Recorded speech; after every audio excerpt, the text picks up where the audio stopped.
número 106. Firme nas promessas.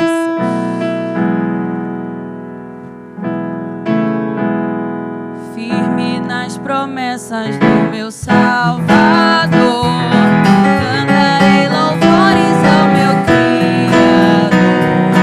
Fico na dispensação do seu amor. Firme nas promessas de Jesus.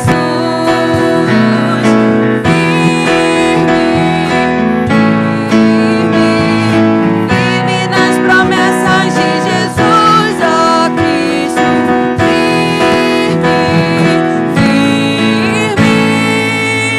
Sim, firme nas promessas de Jesus. Firme nas promessas, hei de não falhar. Quando as tempestades vêm me assolar, pelo verbo vivo hei de batalhar. Firme nas promessas de Jesus.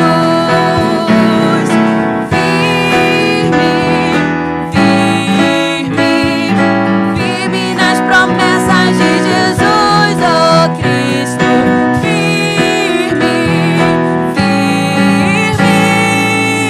Sim, firme nas promessas de Jesus. Firme nas promessas, sempre vejo assim purificação do sangue para mim.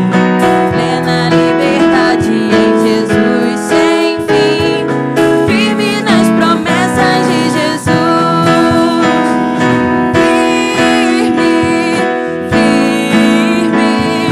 Firme nas promessas de Jesus, ó Cristo.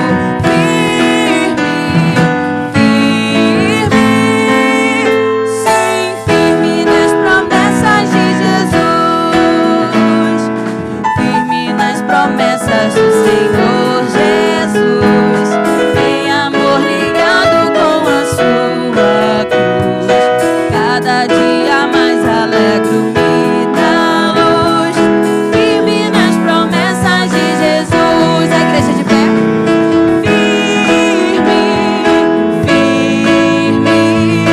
Firme nas promessas de Jesus, ó Cristo.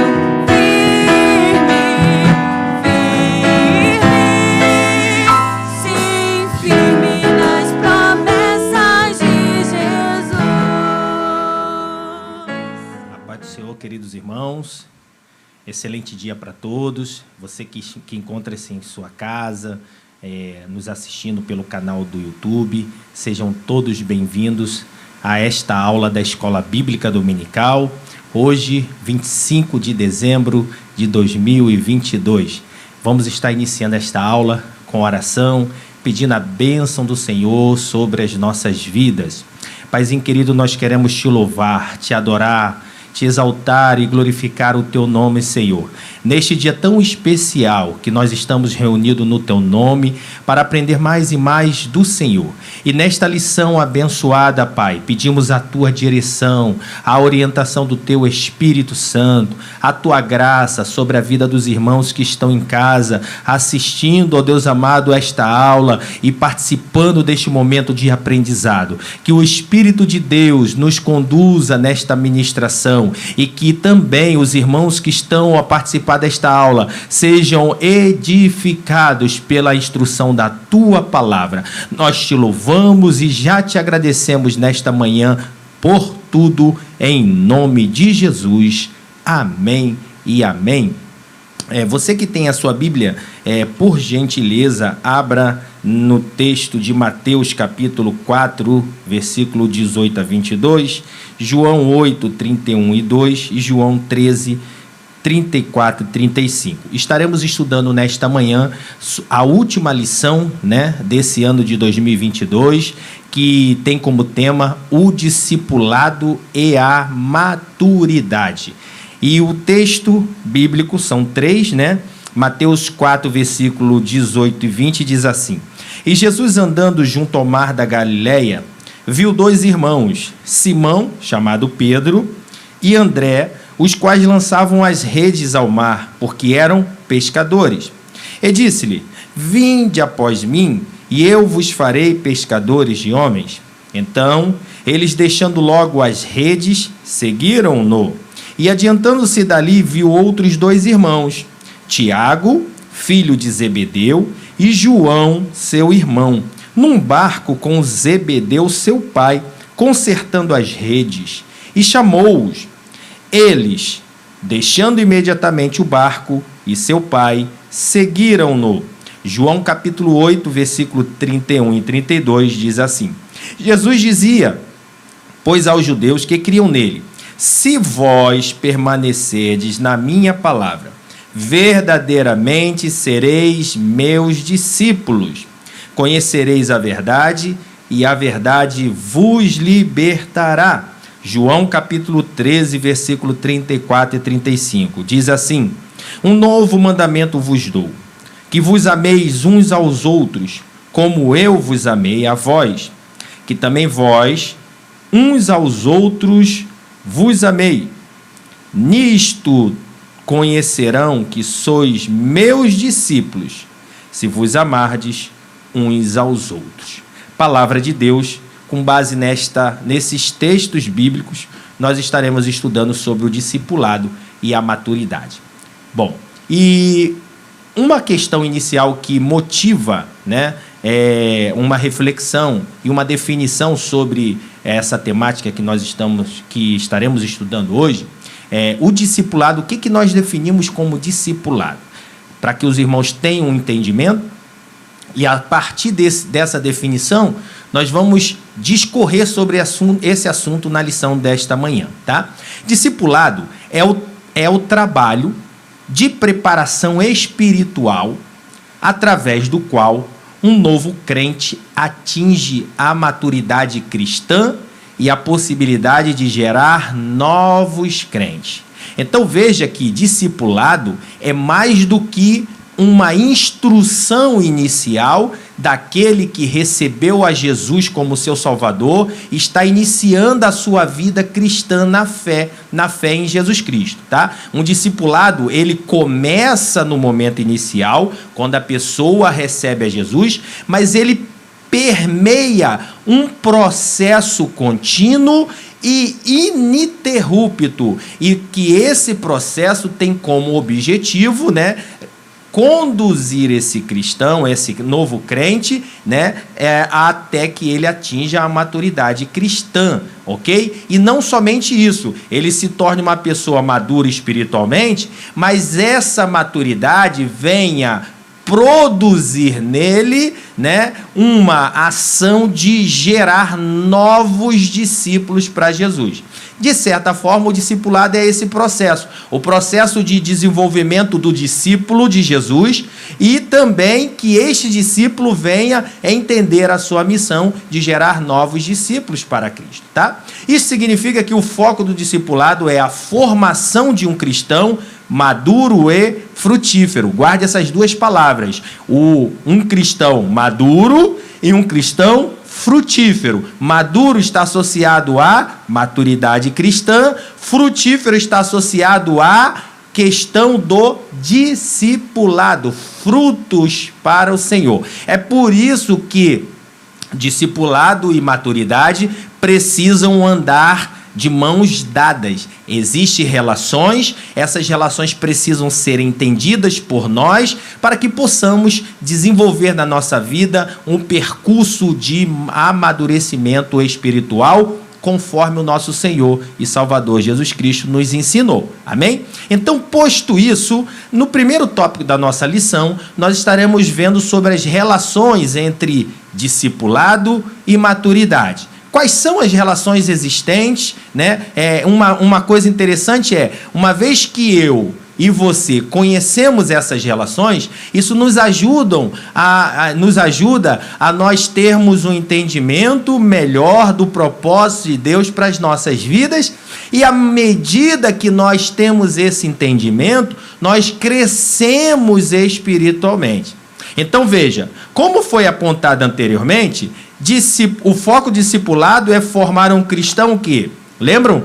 Um cristão maduro e um cristão frutífero. Você pode repetir em casa, você que está em casa? O foco do discipulado é produzir um cristão, formar um cristão maduro e um cristão frutífero. Este é o foco do discipulado. Logo, nós entendemos que existe uma relação entre discipulado e maturidade. Então, o que a gente deduz? Que, conhecendo as características da vida de um crente maduro, ok?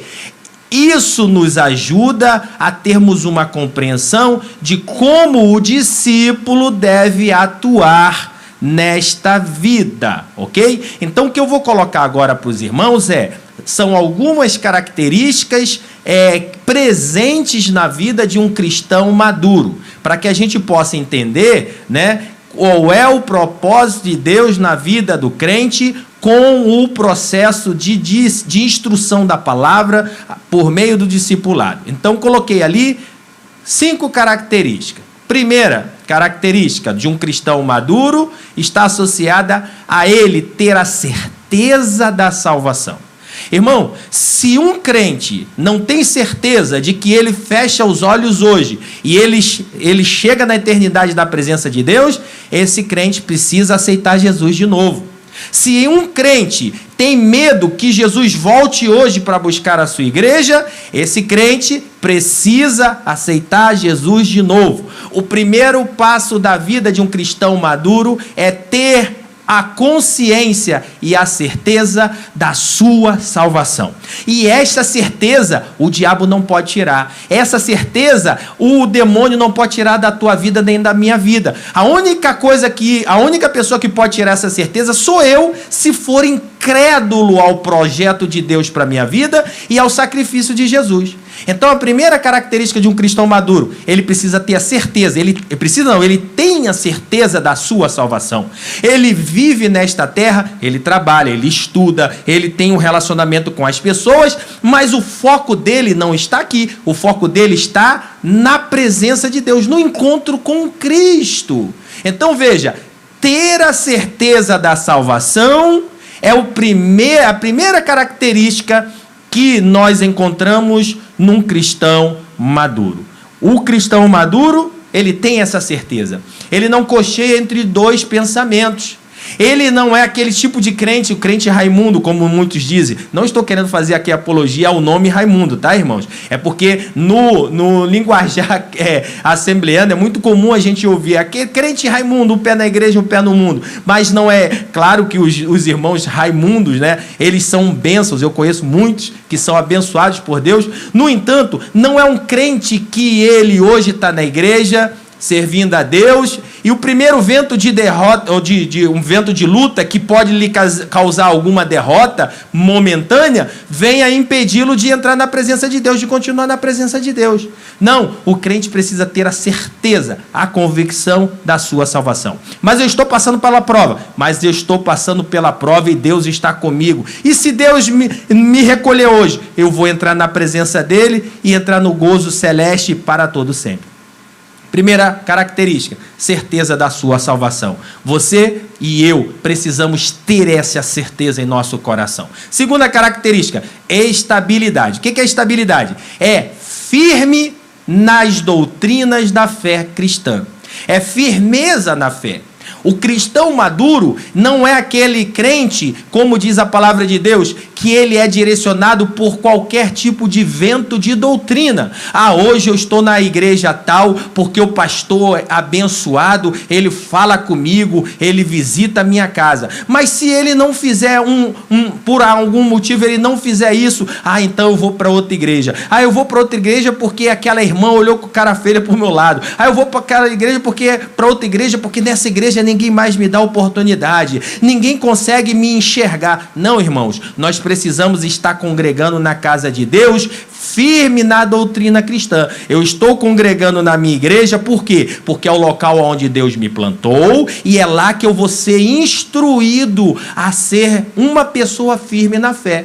Então veja, firmeza na doutrina cristã é você amar a Deus e a sua palavra acima de qualquer de qualquer doutrina errada e errônea que tenha acontecido aí. Nós temos visto muitas pessoas que hoje têm ido para a internet, para o YouTube, né? Pessoas frustradas, pessoas muitas vezes desobedientes à palavra do Senhor, que querem abrir o seu próprio ministério, a sua própria igreja, vão para a internet, vão para o YouTube, começam a falar mal de pastores, de igrejas, falar mal da Assembleia de Deus, falar mal da Batista, falar mal da igreja tal, falar mal da igreja tal, né? Instruindo as pessoas a deixar as suas próprias igrejas. Irmãos, essas pessoas, elas estão andando nas suas próprias nos seus próprios objetivos, conforme o seu coração, mas não tem Deus na vida. Então nós temos que tomar muito cuidado com essas coisas,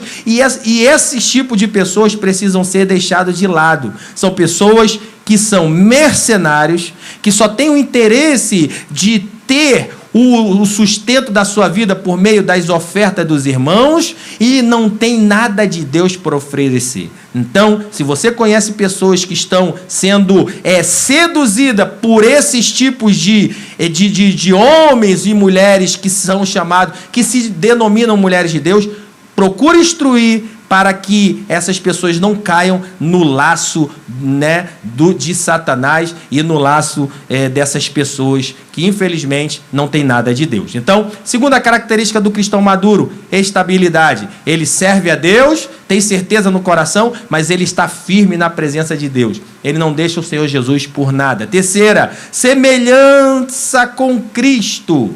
Terceira característica é cultivar os frutos do Espírito Santo. Então veja, ele tem certeza da salvação, ele é uma pessoa estável espiritualmente, e ele também demonstra com as suas ações e reações as características em Cristo Jesus. As características que estão no fruto do Espírito. Gálatas capítulo número 5 fala sobre isso. O fruto do Espírito é amor, gozo, paz, longanimidade, benignidade, fé, mansidão, temperança. Veja que coisa tremenda. São características que estão em Cristo e que ele deseja que os seus discípulos vivenciem isso neste mundo. Mas olha que coisa tremenda. Antes do apóstolo Paulo falar do fruto do Espírito, ele dá uma recomendação. Ele fala: olha, andai em Espírito e não cumprireis as concupiscências da carne. E ele diz: porque a carne luta contra o Espírito luta contra a carne, esses se opõem um ao outro para que não façais os que quereis. E ele diz: as obras da carne são inimizade, porfia, glutonaria. E ele começa a fazer uma lista de muitas obras da carne.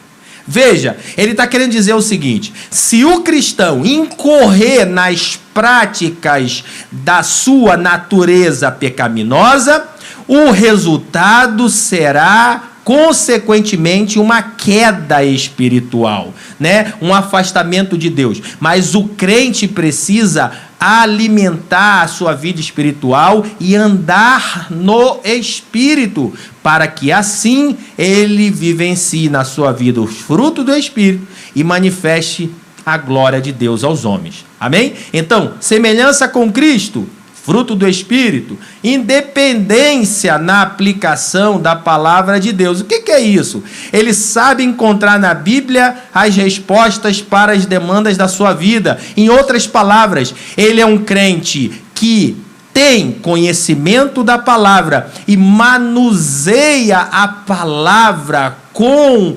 propriedade. É um homem que entendeu o segredo de Salmo 1.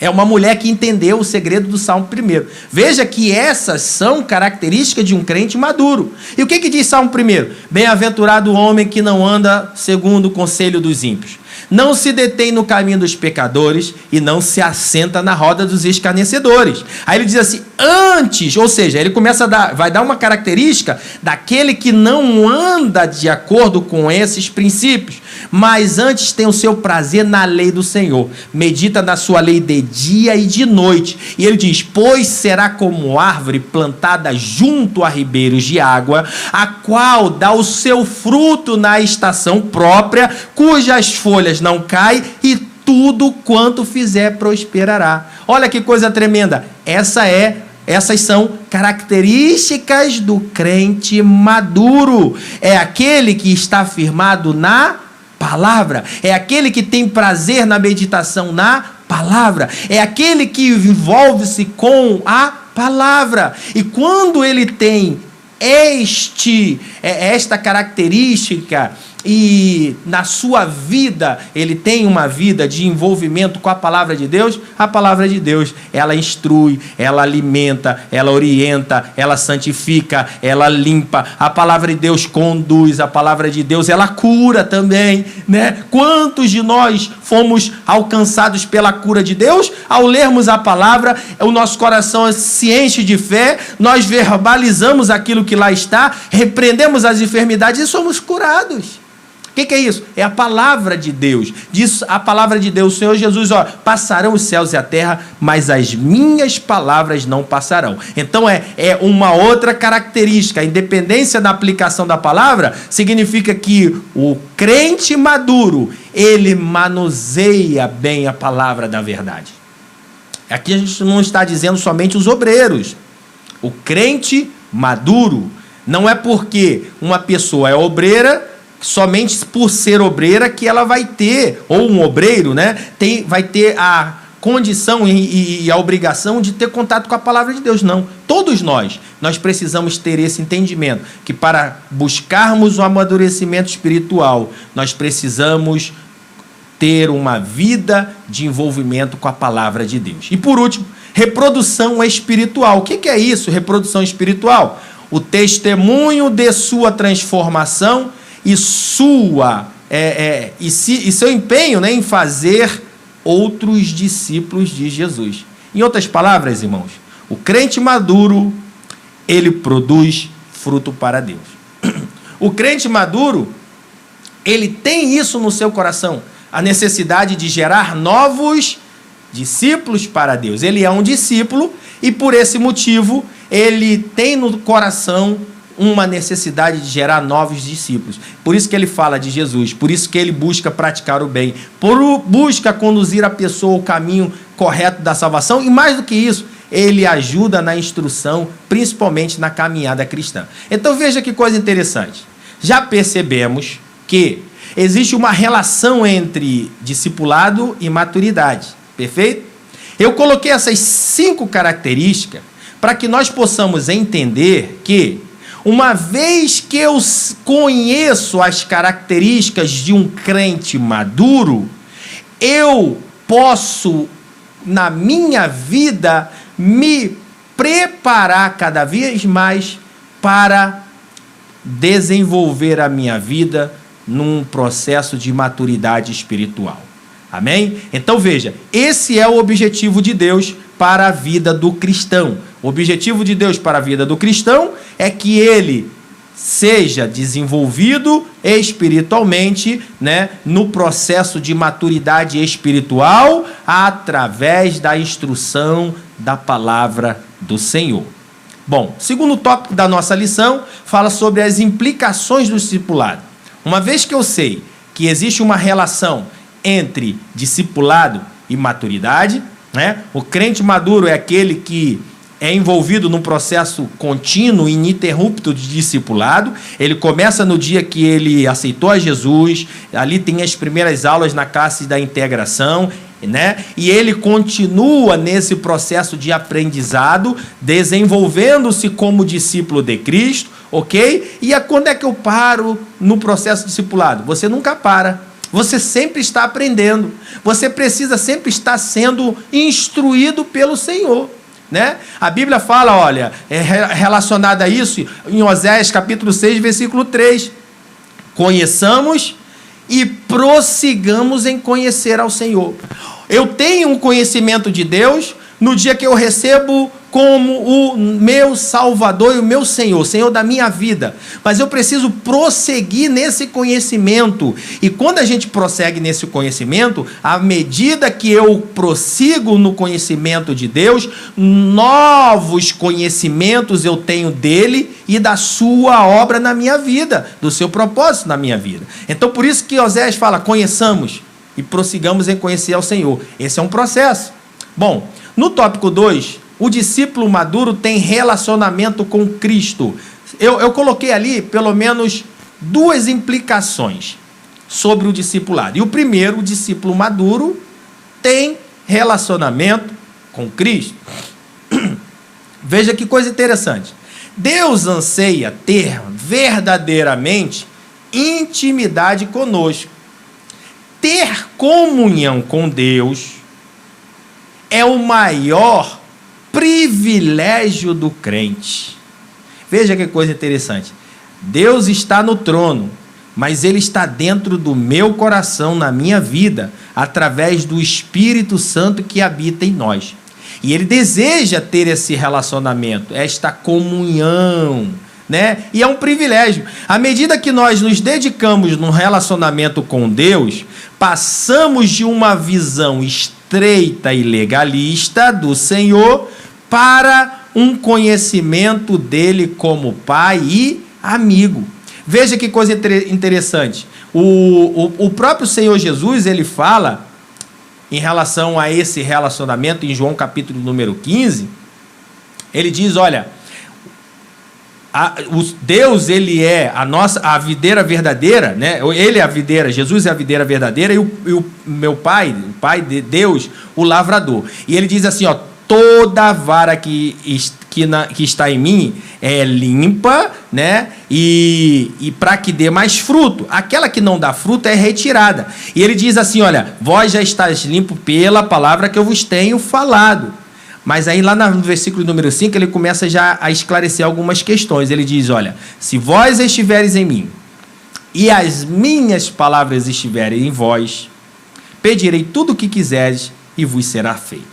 Em outras palavras, ele está querendo dizer o seguinte, eu preciso ter um relacionamento íntimo com o meu Senhor, íntimo com o meu Salvador.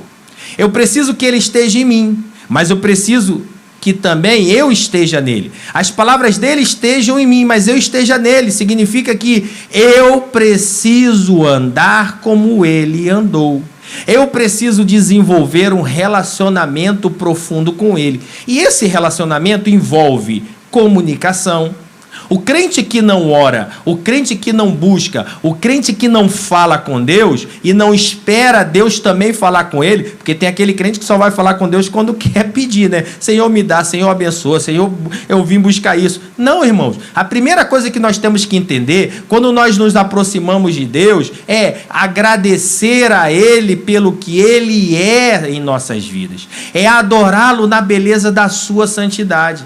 Jesus, quando ensinou o modelo de oração no Pai Nosso, ele diz, Pai Nosso que está nos céus, santificado seja o teu nome, venha a nós o teu reino, seja feita a tua vontade, assim na terra como no céu. Então, antes dele pedir, o pão nosso de cada dia nos dai hoje, perdoa as nossas dívidas, ou seja, antes de Jesus fazer as petições naturais e normais necessárias a todo ser humano, ele começa a oração dando graças e glórias ao Todo-Poderoso e pedindo para que esse Deus se manifeste na sua vida com o seu reino. Então, para que nós possamos ter um relacionamento com o nosso Deus, nós precisamos entender que Ele precisa ser adorado. O Deus que nós servimos, Ele é, irmãos, Ele é todo-poderoso e Ele precisa ser reconhecido como tal, não somente nos momentos em que nós precisamos de seu socorro, porque Ele está aberto a nos socorrer, é claro, mas Ele precisa ser adorado em todas as circunstâncias. Em todas as situações, em todos os momentos de vida, o Senhor precisa ser adorado. Termos esse relacionamento envolve uma comunicação com Ele e envolve um compromisso com Ele. Ninguém tem um relacionamento com o outro se não tiver um compromisso. Uma aliança. Veja, minha esposa, eu tenho um relacionamento com minha esposa, né? De marido com esposa, mulher, e ela comigo. Eu tenho comunicações diárias e constantes com ela? Tenho, de acordo com muitos assuntos que a gente conversa, mas além da comunicação que eu tenho com ela, eu tenho uma aliança com ela. De forma que quando eu estou no meu trabalho, quando eu estou na igreja, quando eu estou na rua, assim como ela da mesma maneira, eu tenho isso no meu coração de que eu tenho uma aliança com ela. E pelo fato de ter uma aliança com ela, eu não posso permitir que as ações do diabo venham quebrar esta aliança, ou melhor, me levar a quebrar esta aliança. Então isso significa que, por mais que você viva neste mundo, por mais que as tentações possam bater à tua porta, mas jamais quebre esta aliança com o teu Criador. Aleluia! Jamais interrompa este pacto que você um dia assinou no ato que você recebeu a Jesus como teu Salvador.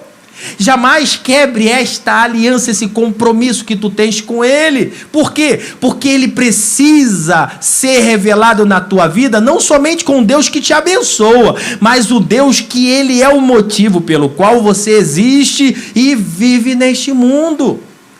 Então, que coisa tremenda. Esse relacionamento, ele envolve uma comunicação, mas ele envolve também um compromisso, uma aliança. E esta aliança, um dia, foi conquistada por Jesus na cruz do Calvário. E esta aliança, ele deixa à nossa disposição para que nós, primeiro, recebamos, né? Em segundo lugar, possamos mantê-la até o dia que nós encontrarmos com Ele, e essa aliança será uma aliança eterna e sempre estaremos ao lado do Senhor. Então, o discípulo maduro tem relacionamento com Cristo. Agora, eu coloquei aqui alguns obstáculos da comunhão com Deus, ou seja, alguns obstáculos que buscam impedir o meu relacionamento com o Senhor. Coloquei 3 pelo menos. Primeiro deles, o pecado, ou seja, a vida pecaminosa, a prática do pecado. Uma pessoa que incorre na prática do pecado significa que uma pessoa que ouve aquilo que não deveria ouvir, os seus ouvidos se prestam a ouvir coisas que desagradam a Deus. Uma pessoa que coloca os seus olhos a ver, visualizar coisas que fere a santidade de Deus na sua vida. E por aí vai, fazer coisas que são contrárias à vontade de Deus, é uma pessoa que está abrindo uma porta enorme para o relacionamento com Deus ser interrompido. Não que Deus queira interromper esse relacionamento, mas que a Bíblia fala que os nossos pecados é aquilo que nos faz separação entre o homem e Deus. Quando nós estávamos sem Jesus, era isso que nos separava. Quando nós aceitamos a Jesus, é isso que precisa ser todo dia morto na nossa vida para não nos impedirmos de estar na presença de Deus. Então olha só o que Isaías 59 diz, olha, Isaías capítulo 59, versículo de número 2, o profeta diz assim, olha, as vossas iniquidades fazem divisão entre vós e o vosso Deus. Isaías está dizendo para o povo de Deus, e os vossos pecados encobrem o seu rosto de vós, para que não vos ouça.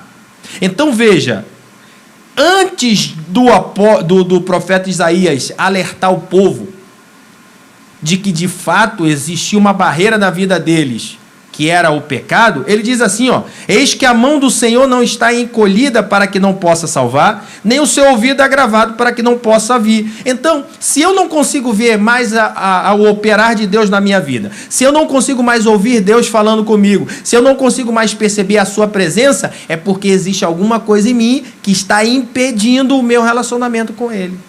É isso que Isaías está dizendo. Então, nesta manhã, eu quero, na autoridade do Espírito Santo de Deus, liberar uma palavra para a tua vida. Em nome de Jesus de Nazaré, toda ação das trevas contra a tua vida, caia-se por terra hoje. E aquilo que está impedindo você de se aproximar mais de Deus, você possa retirar na tua vida. Tirar todo o embaraço. Nós vamos ver isso lá na frente.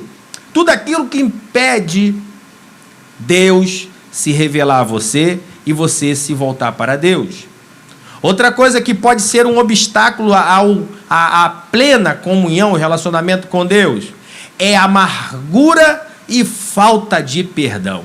Irmãos, nós estudamos isso em lições anteriores, na lição passada, de domingo passado, a respeito do amor. Existem algumas coisas que nos impedem de ter uma vida e um relacionamento mais íntimo com Deus. E uma dessas coisas é uma vida de amargura, um coração amargurado que não libera perdão. Irmãos, se nós não perdoarmos, nós não conseguimos receber de Deus o perdão na nossa vida. Veja, não é que Deus não nos perdoa. Deus está pronto a nos perdoar. Inclusive, uma vez disseram para Jesus: Senhor, até quantas vezes eu devo perdoar o meu irmão? 7? Até 7 vezes? Jesus falou: não, até, eu não digo 7, mas 70 vezes 7. Em outras palavras, a nossa atitude de perdoar deve ser inesgotável. Por quê? Porque enquanto vivermos neste mundo, Deus sabe que os nossos relacionamentos, a forma de relacionar com as pessoas, podem sofrer bloqueios, ou melhor, brigas e até mesmo desentendimento. Isso pode acontecer. De repente, uma pessoa não está naquele momento da vida como deveria estar e recebe uma palavra e aquela palavra bloqueia a pessoa. Não é por causa disso que a pessoa não vai liberar o perdão e nem perdoar a outra. Então, Jesus está querendo dizer aqui o seguinte: nós precisamos entender que o nosso coração precisa estar aberto e livre de todo tipo de amargura, de todo tipo de falta de perdão. Colossenses capítulo de número 3, versículo de número 13, olha só o que diz o texto. O apóstolo Paulo, instruindo a igreja aos Colossenses, ele diz assim, olha: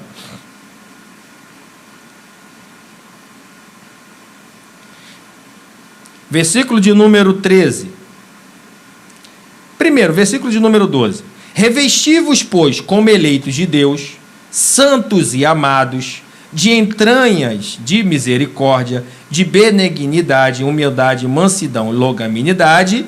Versículo 13. Suportando-os uns aos outros e perdoando-vos uns aos outros.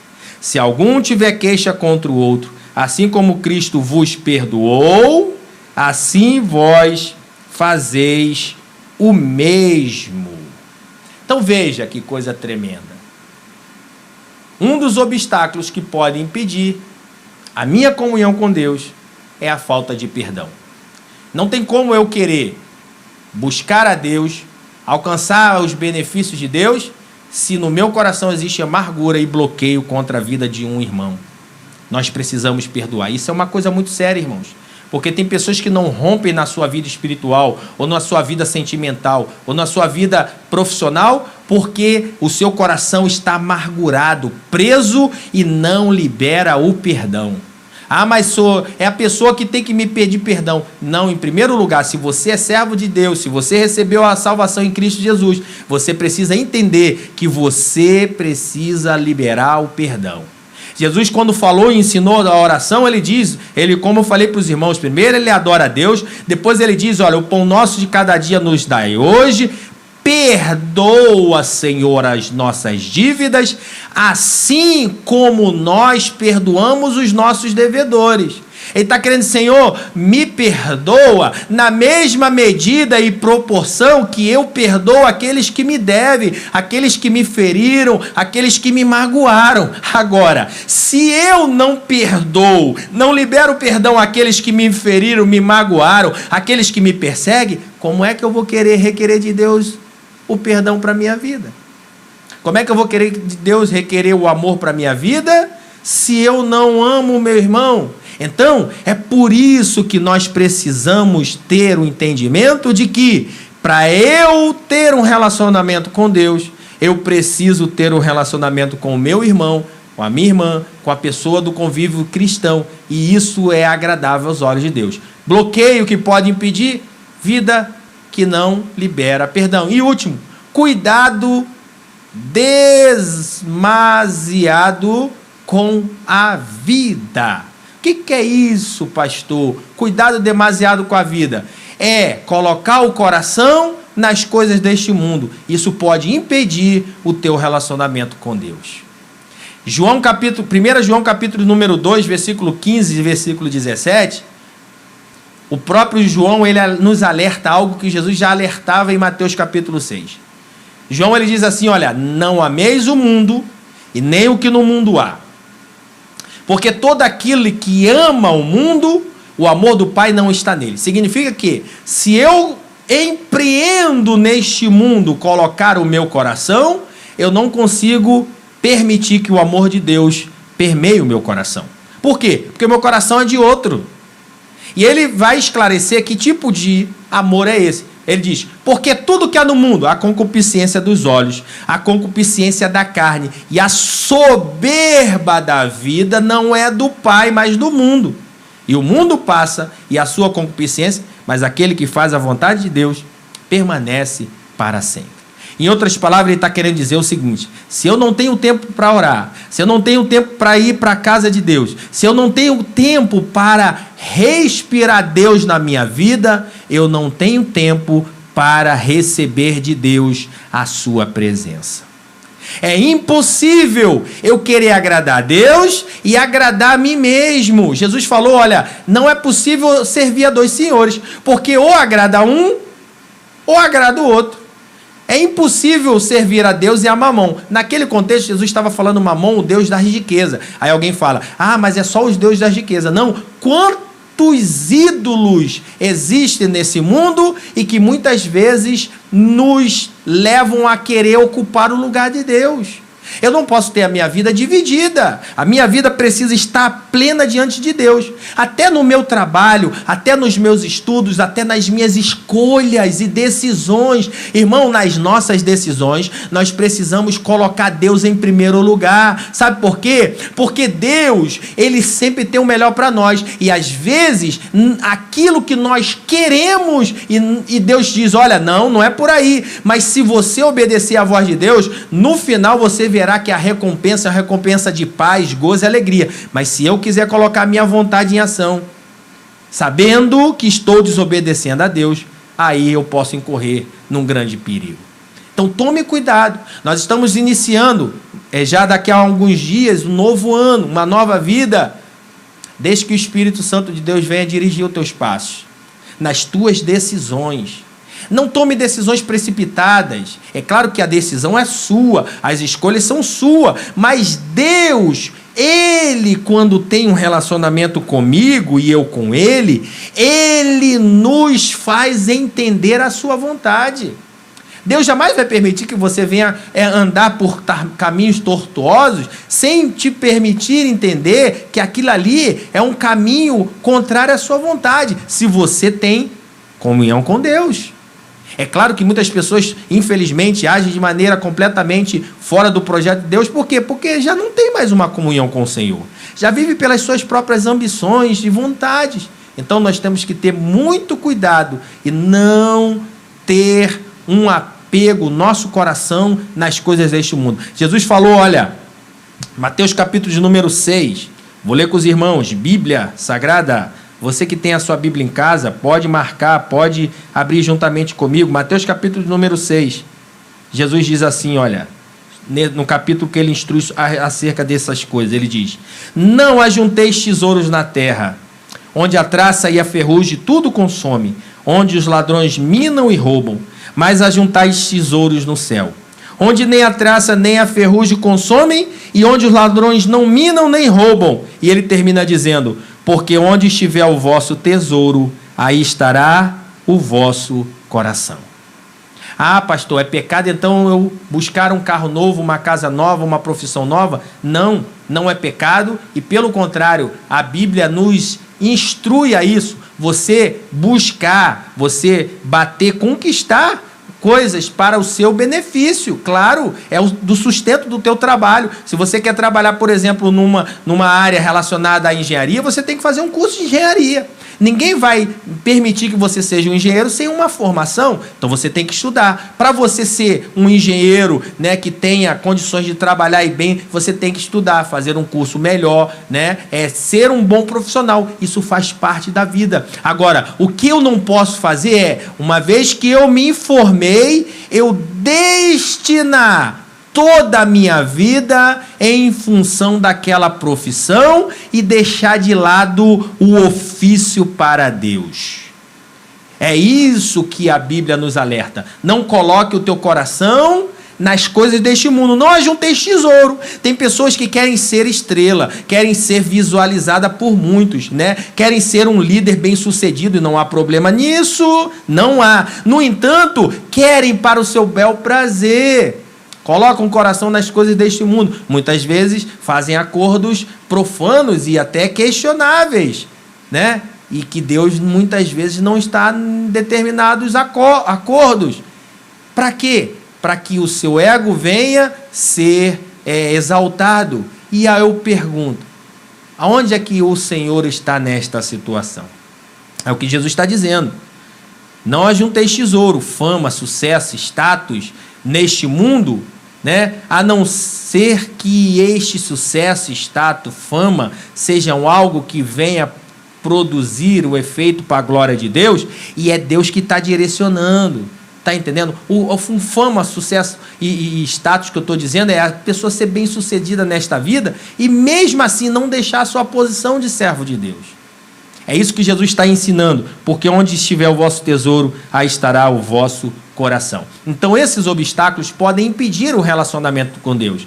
E uma vez que impede o relacionamento com Deus, se eu incorrer nessas ações, fatalmente eu não consigo me tornar um crente maduro espiritualmente.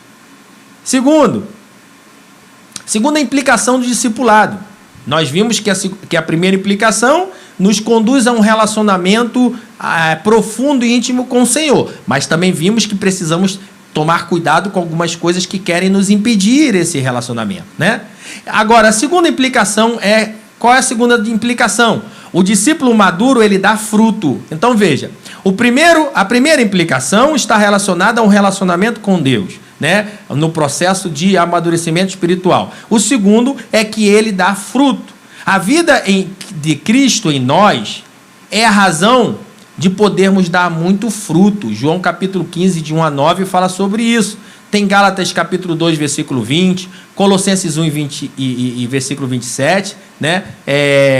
Eu só vou ler Gálatas 2 e 20 para que a gente tome como base, né, esse texto.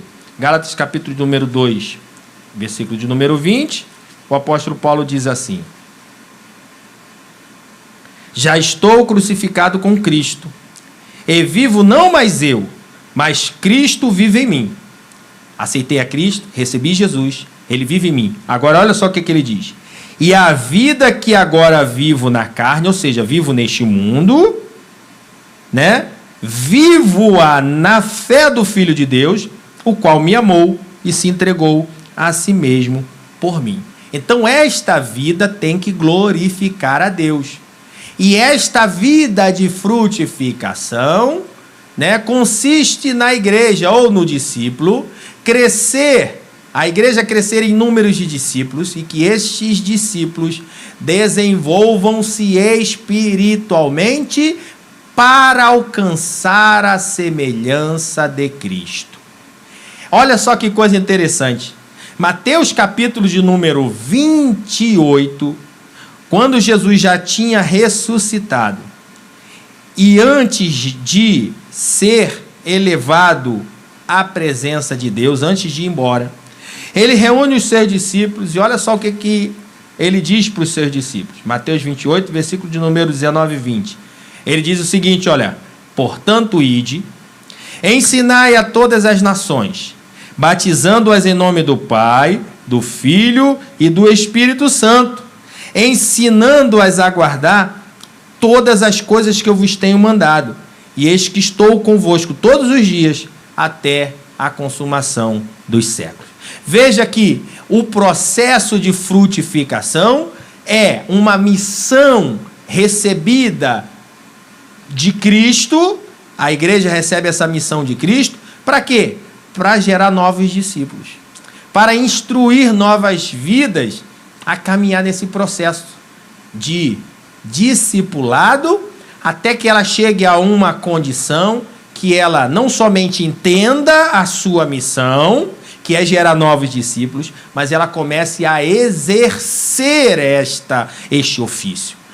Um ofício de gerar novos discípulos.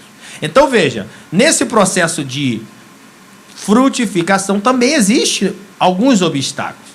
Existem alguns obstáculos que eu e você precisamos tomar cuidado para que a nossa vida não venha estagnar, não venha travar, não venha parar diante dessas questões que nos impedem de sermos frutíferos na presença de Deus. Então veja, primeira coisa que nos quer impedir de nós sermos um discípulo frutífero são os embaraços desta vida. Inclusive, em Hebreus capítulo de número 12, a palavra de Deus diz, Hebreus capítulo de número 12, o apóstolo, ou melhor, o escritor dos Hebreus, né, no capítulo 12 diz assim, portanto nós também, que estamos rodeados de uma tão grande nuvem de testemunha. Ele diz assim, deixemos todo o embaraço e o pecado que tão de perto nos rodeia e corramos com paciência a carreira que nos está proposta. Então, antes de eu correr a carreira que está proposta, antes de eu desempenhar a minha função, a minha missão, né? Antes de eu fazer aquilo que eu preciso para Deus, eu preciso deixar duas coisas. Uma é o pecado e outra são os embaraços. O embaraço, eu coloquei ali, é empecilho, é algo que atrapalha e que impede a sua progressão na caminhada. É como uma pedrinha no nosso sapato atrapalhando a nossa caminhada. Se não nos livrarmos desta pedrinha, poderemos não chegar ao destino almejado. Então veja, o embaraço são coisas que nos impedem, estão querendo atrapalhar a nossa caminhada, o nosso processo. Então, você precisa, eu preciso, nós precisamos identificar coisas na nossa vida que, por mais que não sejam ações pecaminosas, mas podem ser um embaraço, podem ser um empecilho ao pleno propósito de Deus se cumprir na minha vida e na tua vida. Então, por isso que o escritor aos Hebreus, ele fala, olha, deixa o pecado, sim, a vida pecaminosa, a vida prática de pecado, como nós vimos anteriormente, né, ela nos impede de nós alcançarmos a vontade de Deus, sim, mas os embaraços também. É embaraço. Por exemplo, pessoas que estão num relacionamento com um jugo desigual, você precisa tomar muito cuidado, porque isso pode ser um embaraço também na sua vida. Né? Pessoas que já não mais buscam a Deus, não oram a Deus, não meditam na sua palavra, mas vivem uma vida em constante visualização nas redes sociais, dos filmes. Isso pode ser um embaraço na sua vida, impedir você de se tornar um crente maduro. São embaraços, irmãos. São coisas que podem impedir, até mesmo a tecnologia é um embaraço, sabia disso?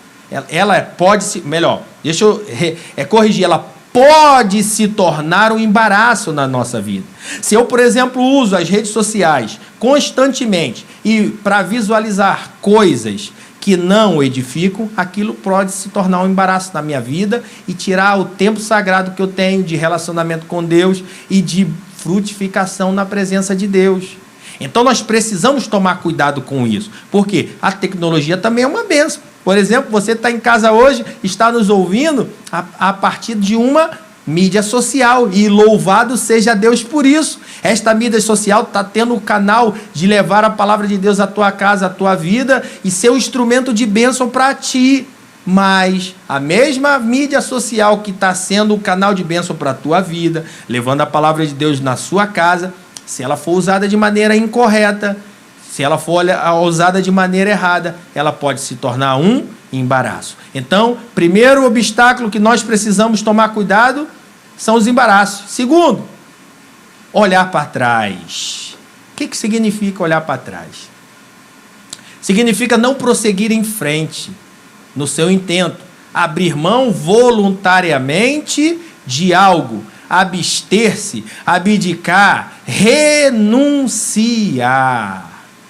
Isso a gente tem que tomar muito cuidado. Quantas pessoas pararam na sua caminhada, enterraram o seu talento. Lembra que Jesus contou a parábola dos 10 talentos? A um foi dado 5, a outro foi dado 2 e a um outro foi dado 1 talento. Cada um segundo a sua capacidade. Deus nunca vai nos dar um talento sem que nós tenhamos capacidade de usar esse talento para o desenvolvimento da nossa vida, seja da nossa vida aqui na terra, de forma secular, ou na nossa vida ministerial na casa de Deus. Tem pessoas que dizem, é porque eu não sou obreiro na casa de Deus, eu não sou um líder, eu não sou isso, então não tenho um dom. Não, Deus, você tem um dom dado da parte de Deus. Você precisa usar o dom que Deus te deu para que ele seja glorificado. Tem pessoas que, por exemplo, eu sou um grande médico, uma pessoa na área da saúde. Deus está te usando, pode te usar, se você assim permitir, para que na tua profissão, não somente você seja um médico respeitado, mas que Deus seja glorificado por intermédio da tua vida. Isso é um dom que Deus te deu. Quantos de nós não entendemos nada de medicina, mas Deus te deu essa graça, então use para a glória do nome dele. Se você é um advogado, se você é um professor, se você é uma pessoa da área do empreendedorismo, seja usado por Deus no talento que ele te deu. E se além disso, Deus te dá a graça de servir na casa dele com os teus talentos, faça isso de forma duplicada. Faça no secular, mas faça também na casa de Deus. Então veja, Jesus nos ensina, o que tinha 5 trabalhou e granjeou mais 5. O que tinha 2 trabalhou e granjeou mais 2. E aquele que recebera 1? Ele temeu, ele ficou desesperado, ele falou, bom, o meu Senhor, ele consegue multiplicar mesmo em meio às dificuldades, às adversidades. O que a Bíblia fala? Que ele pegou e enterrou o talento. Quando aquele Senhor veio prestar conta, ele chama aquele homem de mau servo. E o destino daquele servo foi as trevas exteriores. Deus está querendo nos ensinar uma lição. Que aquilo que nós recebemos dele, nós não podemos enterrar. Nós não podemos colocar no bolso, nós não podemos olhar para trás. Jesus ensinou, lembrai-vos da mulher de Ló, que olhou para trás. Não é só o fato dela ter olhado assim para trás, não. Ela sentiu prazer em deixar de lado tudo aquilo que ela tinha deixado por amor da sua salvação. Quando Deus mandou um anjo para tirar Ló, sua esposa e suas filhas da cidade de Sodoma e Gomorra, deu-lhes uma ordem, falou, olha, vocês escapam pela vida de vocês, vou mandar fogo e enxofre nessa cidade, porque o pecado aqui está uma coisa absurda, tá? E Deus vai destruir. Agora, vão e não olhe para trás. E a mulher olhou para trás e foi transformada numa estátua de sal. Hebreus capítulo número 10, versículo 38, o escritor dos Hebreus diz, olha, mas o justo viverá da fé. E se ele recuar, a minha alma não tem prazer nele. Deus, ele conta conosco. Deus, ele conta com seus discípulos em nós vivemos uma vida de crescente espiritual. E não olhar para trás. Não desistir da nossa caminhada. O nosso foco tem que ser a presença dele. Mas eu estou passando por um processo difícil, estou até sofrendo enfermidade, estou numa situação complicada. Mas não abandone o barco por nada. Não retroceda. Quando Jesus ressuscitou, Jesus morreu, ao 3º dia ressuscitou, os discípulos, cada um foram espalhados, e aí a Bíblia fala que Pedro voltou a pescar. Mas esse mesmo Pedro tinha recebido uma ordem de Cristo, há 3 anos atrás, que ele seria pescador de homens, que Deus ia cuidar dele, não precisava ele se preocupar com essas questões. E ele voltou a pescar, deixou de lado o ofício, ao invés de instruir os discípulos a permanecerem firmes, porque Jesus tinha falado que morreria, mas ressuscitaria, para que eles fossem homens usados naquele processo de instrução à multidão, aos discípulos. Eles foram pescar. Naquela pescaria, Jesus apareceu para ele e disse, Pedro, tu me amas? Apacenta, Pedro, as minhas ovelhas. A pergunta de Jesus para Pedro 3 vezes, Pedro, tu me amas? Anteriormente, Pedro tinha negado Jesus 3 vezes. Jesus fala para nós nesta manhã: tu me amas? Vilmar, tu me amas? Jorge, tu me amas? Maria, José, tu me amas? Apacenta as minhas ovelhas. Em outras palavras, instrui aqueles que são novos na fé. Desenvolva-se como discípulo e produza frutos para mim. É isso que Jesus quer de nós, como seus discípulos, que nós produzamos frutos para Ele e que Ele seja tudo em nossas vidas. Em último lugar, o preço do discipulado. Embora o discípulo seja forasteiro nesta terra, ele tem uma grande tarefa a realizar. A sua realização pode cansar-nos, pode trazer dores, sofrimento. Mas uma coisa ele tem que entender, que a mesma missão foi realizada por Jesus, ele causou dores, sofrimento, até o ponto dele ter que ser crucificado. Então veja, o discípulo ele tem que entender que ele precisa ter um relacionamento com Cristo. Ele precisa gerar fruto. Esse processo é árduo, esse processo muitas vezes gera dores, mas tem uma coisa: nós precisamos entender que Deus está conosco em todos os momentos. Jesus falou: olha, no mundo tereis aflições, mas tenha bom ânimo. Eu venci o mundo. Ele está querendo dizer, se ele venceu, nós também venceremos. Venceremos hoje, venceremos amanhã e até o dia do encontro com ele. Então o discípulo precisa entender que no processo de maturidade cristã, ele deve aprender a viver uma vida de renúncia. Consiste em negar as suas vontades e as suas ambições por amor àquele que nos carregou até o madeiro, mas ele padeceu por amor a nós. Jesus não desistiu por amor a você. Deus não desistiu por amor de mim. Hoje nós comemoramos o Natal, o nascimento do menino Jesus. Mas esse menino que nasceu e cresceu, e aos 33 anos aproximadamente, ele encarou o maior de todos os seus desafios, que foi ser crucificado numa cruz, por amor a mim e por amor a você. Ele não abandonou a sua missão. Ele não negou a sua missão. Ele viveu, e assim como ele foi obediente até o fim, ele deseja que nós sejamos também obedientes até o fim e vivamos uma vida em novidade de vida. Segundo, que aprendamos a lidar com as diversidades da vida. O que é isso? Consiste em compreender que deveremos enfrentar dias bons, mas também dias maus. E que ao enfrentarmos esses dias maus, precisamos permanecer firmes, inabaláveis, sabendo que é Ele que nos ajuda a vencer os dias maus. Vocês lembram que nós aqui estamos, mas passamos 2 anos de uma pandemia que foi momentos difíceis, foram momentos difíceis para nós, para todos nós. Alguns, a morte bateu a porta da sua casa, chamada corpo, e Deus permitiu que hoje você estivesse aqui. Por quê? Porque Deus ainda tem uma missão contigo, e Ele deseja que você entenda que você está neste mundo para glorificar o nome dEle. Nós estamos neste mundo para continuar dizendo que Deus salva, cura, liberta, transforma. Nós estamos aqui neste mundo para dizer para este mundo que o Senhor reina e continuará de pé para receber aqueles que querem receber a oportunidade da salvação.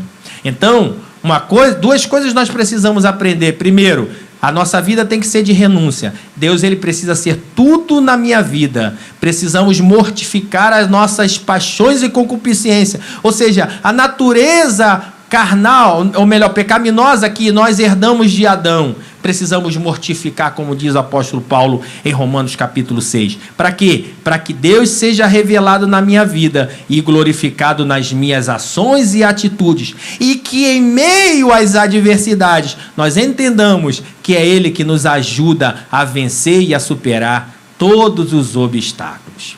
Então, com esta palavra, nós chegamos à conclusão da lição desta manhã. Aprendendo que existem relações estabelecidas entre o discipulado e a maturidade cristã, e que essas relações geram implicações do discipulado para o cristão maduro. Em outras palavras, nós, para alcançarmos uma medida de maturidade cristã, nós precisamos viver uma vida de instrução e aprendizado da presença de Deus e do Senhor Jesus na nossa vida.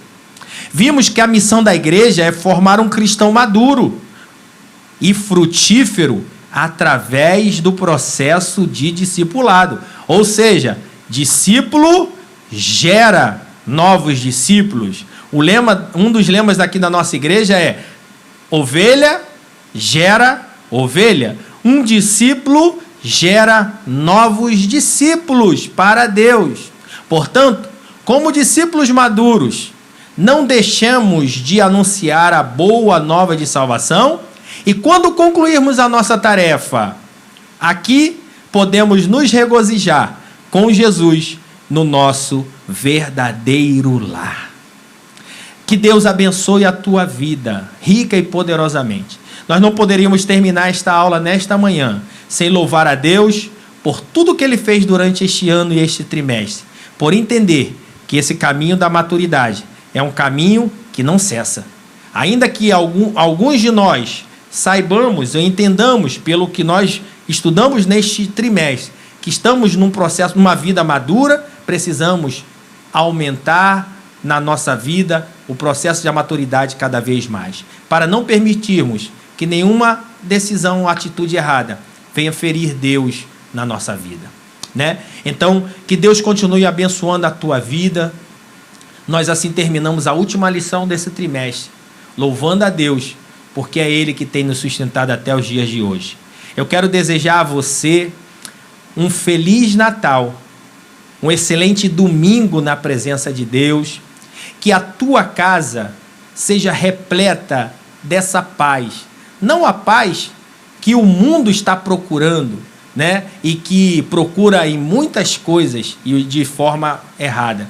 Mas essa paz que só encontra verdadeiramente aquele que recebeu a Jesus como seu Senhor e Salvador Jesus Cristo.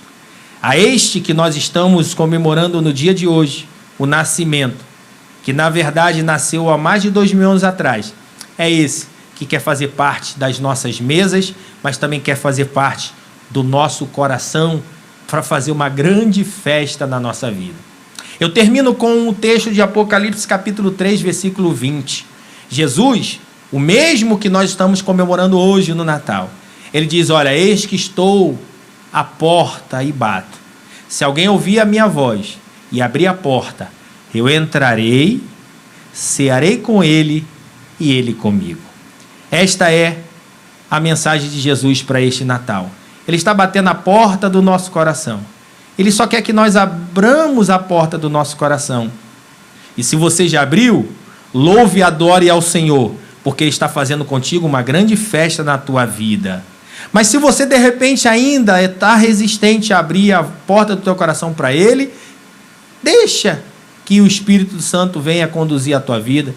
Abra a porta do teu coração para Ele e Ele vai fazer uma grande festa na tua vida. E esse ano de 2023 eu creio que será um ano completamente diferente, porque quando Jesus está no centro da nossa vida, no barco da nossa vida, pode vir até as tempestades, o vento pode até soprar, mas o nosso barco não vai a pique, porque é o Senhor quem nos sustenta. Que Deus abençoe a tua vida, que Deus abençoe a tua família, e entremos 2023 numa nova lição, num novo conteúdo chamado sobre o avivamento, né? Onde nós estaremos estudando da bênção do Senhor, da paz de Deus, sobre esse processo maravilhoso do avivamento. Que Deus abençoe a tua vida e que excelente final de ano tenham na presença do Senhor. Deus seja adorado e exaltado na vida de cada um dos irmãos, em nome de Jesus. Vamos orar, vamos agradecer a Deus em nome de Jesus. Paizinho querido, queremos te louvar, Senhor, por esta manhã abençoada. Manhã de escola dominical, nós terminamos um trimestre na tua presença, aprendendo sobre a maturidade cristã. Ajuda-nos, Senhor, a caminharmos neste processo e glorificarmos o teu nome. Abençoa cada irmão e irmã que estão a nos ouvir pela internet. Sejam todos alvos da tua grandeza, da tua paz, do teu amor. Sejam usados por ti, ó Deus, no final deste ano e no próximo ano que se iniciará daqui a alguns dias, Senhor, como verdadeiros discípulos para produzir frutos para ti. Louvamos e adoramos o teu nome, Senhor. Seja, portanto, o Senhor adorado hoje e sempre, em nome de Jesus. Que Deus a todos abençoe, em nome de Jesus de Nazaré. Aleluia.